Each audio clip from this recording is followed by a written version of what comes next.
fun to go out. Oh, we get some music going. Hang on, I got it. I'm either at work or home. And it seems kind of pathetic just drinking alone. So if you got nothing going on, have some drinks with Ron. Hello, welcome to Drinks with Ron. I'm Ron, and hang on to your cocaine. It's about to get real Joe Walshy in here. Actually, I turned it way down, so you probably can't hear it. It's gonna save me a copyright flag, so sorry. Just imagine in your head that some very mustachy, riff-heavy 70s Joe Walsh is playing. Technically it's James Gang, but that's Joe Walsh. But let me digress. It's always great when you get a digression within a minute. Again, we've got the ultrasonic cleaner going on here, cleaning some records. The Hummin' Guru. What's a Hummin' Guru? About 75 bucks in this economy. You know what? You know that? Oh no. I took the Timmy T laugh off the board. What kind of foolish thing was that? But yeah, I've got the soundboard here. It's been a fucking dilly of a week, a doozy. You know, I was gonna say I need to do some drugs about it, but I'm actually out of the fine smokables. I did take a 50 milligram gummy a little bit ago. We settled in for the last of the Star Wars. Andor is out. I'm gonna try to not get too much into that because I'm super pumped. I've been saving up for it. So yeah, took the gummy. I've got no. Wait a minute. You know what I do have?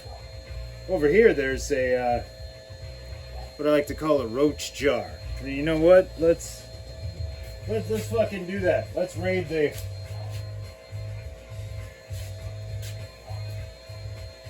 Oh, you know what? If you got nothing going on, have some drinks with Ron.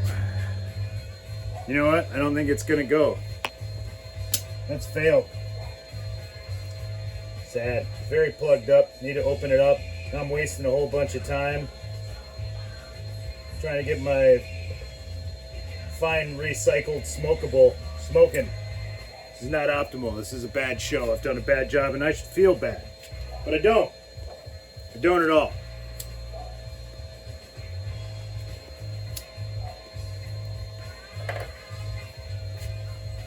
Because it has been a doozy of a week, I need a drink. This here guy is Red Bobber Raspberry Ale. God damn it.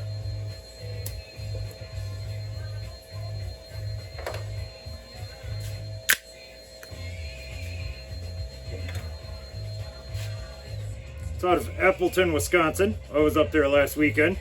My kid goes to college up there, Larry University as I like to call it. Got into a dance thing with a very big name, high-end dance, I don't know, I guess we'll call him instructor for this, but they put on a couple of shows. Fucking amazing. I mean, when I say to you that I had to make a 6-hour round trip and rent a hotel to see one performance for like 15 minutes of this thing, totally worth it. It was that fucking good.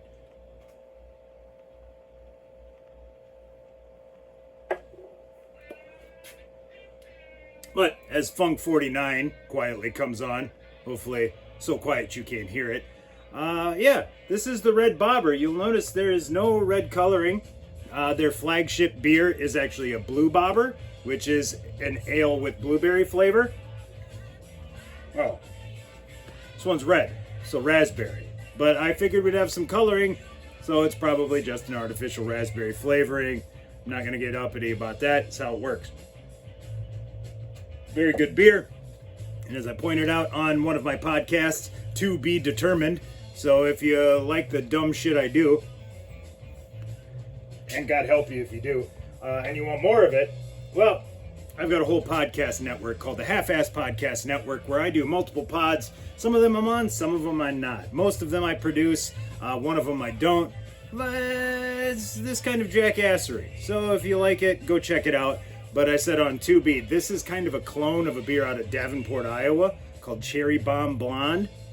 Blonde ale with cherry flavoring. fantastic beer. I get it every time I go down to Davenport. It is now available much nearer to me. Same place I can get the Yingling when I go to the dispensary, which is going to be happening as we've discussed. But yeah, picked up a bunch of records on the way after the dance. I want to call it a recital. I guess it's not. But yeah, loaded up on a bunch of used records. I mean, I spent like $40, and I bet you I got 15 records, which is not bad. But then when you consider one of them was like $24. Oh, I got a Harry Nilsson.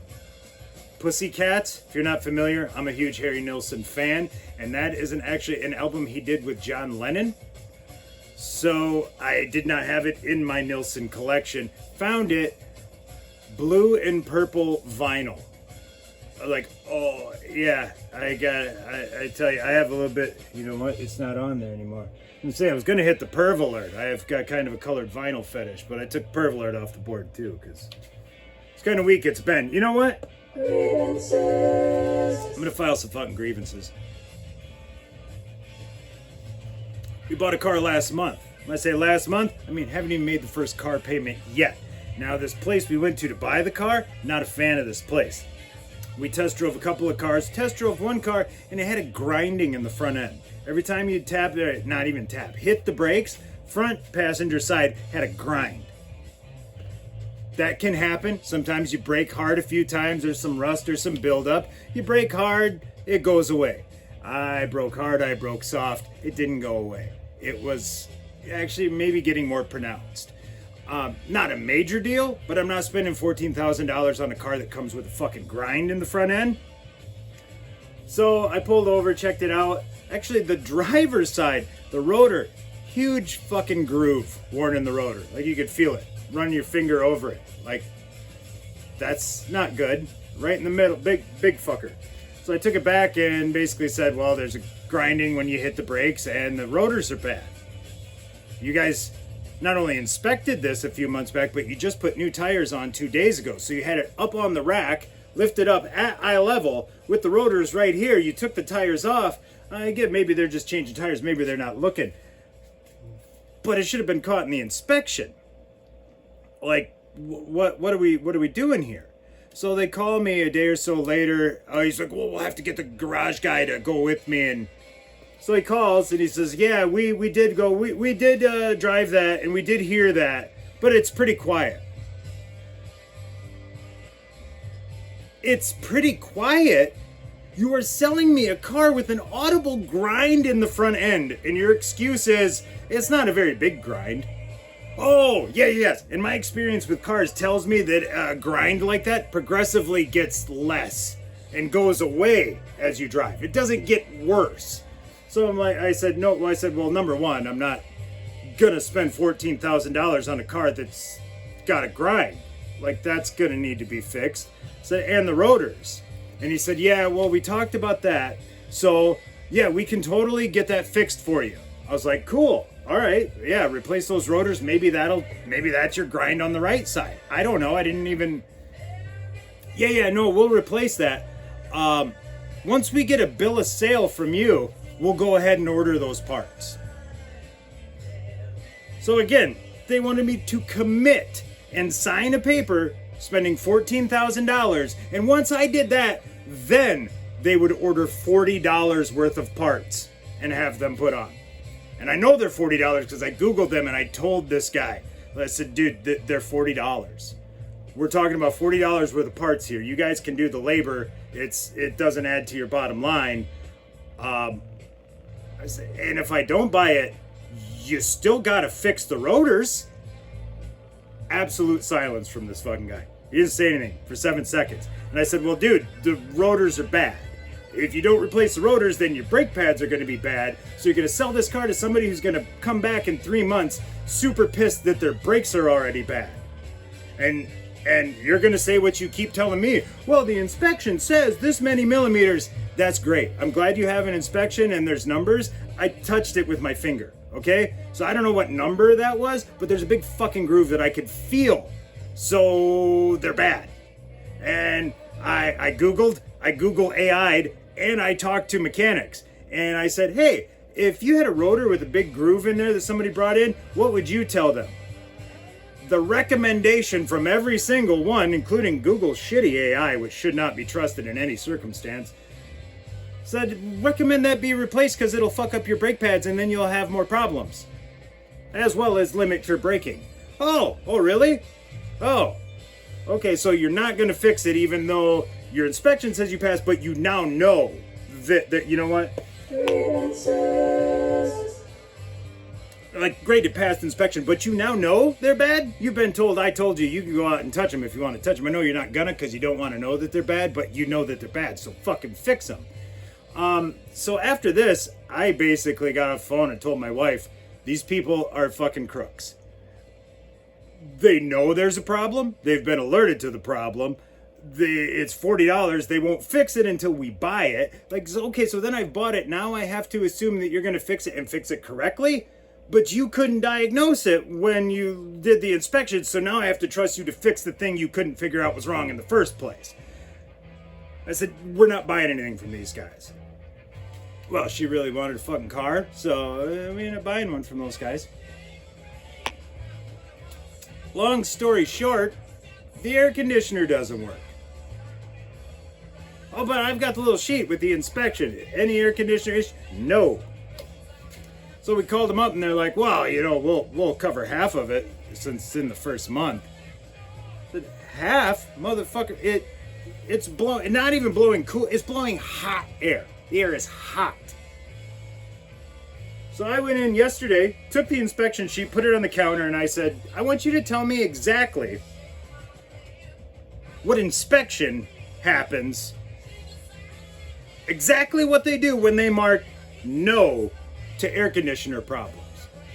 She said, well, what do you mean? I said, well, are they taking a thermometer and putting it in the vent and turning on the air and then they're getting a number that the air is coming out at 72? Are they pressure testing the system to make sure that it's actually holding Freon? Like, what test are they doing that's tested this? And she said, oh, no, there's no way they would have tested the pressure system. Okay, I said, so what did they do? Well, they would have turned it on and then felt if the air blew cold.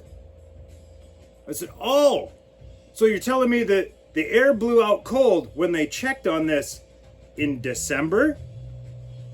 Well, I imagine it did blow cold air in December. So you're telling me if they turn the little knob and the little light that says AC lights up, they're saying test passed? Like, that's all it takes to pass your test that said it's working. Like, so there's no numbers, there's no metrics to say it's working. You didn't check Freon. Like, this car's like 4 or 5 years old. Like, I've driven cars that are... In 1997, I spent the whole summer driving around in a 1973 BMW, which tells you right there that car's 24 years old. Cold AC all summer. As it was 24 years old. But Freon doesn't disappear. Like, you lose Freon if there's a fucking leak. If there's not a leak, that shit should be fine in your system. It's compressed gas. It's a whole big thing. But, so yeah, that's there now in the shop. I didn't hear back from them today. I don't want to because I'm going to blow a fucking gasket. But then yesterday I'm like, wait a minute. It's not cold in here. So the central air is also not working. I think my wife ran it for 8 hours and I hadn't moved all the covers and shit from it. So pretty sure that's fried. And that thing's probably over 30 years old. Should have been replaced 20 years ago. I looked them up today. Holy shit. $5,000 for a central air. Like, I can get a gas furnace for $1,500. Central air? No, sir. So like I said, Grievances. it's just been a fucking doozy. Yeah, this is like beer number 4. I gotta go back upstairs and finish watching Star Wars, because Andor, oh my god, that's some fine television, my friend. But I don't want to pay. I know the Wrath of Todd Fine Bucket is in my shot this time. I don't want to pay $1. I've got $1, Todd, but you're not getting it. No, you greedy bastard. I'm going to finish this drink so I don't owe the fine.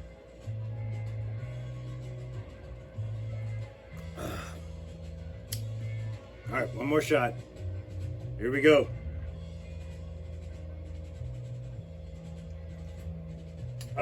So there we are. So for Drinks with Ron, I'm Ron, signing off. Probably not with my remote.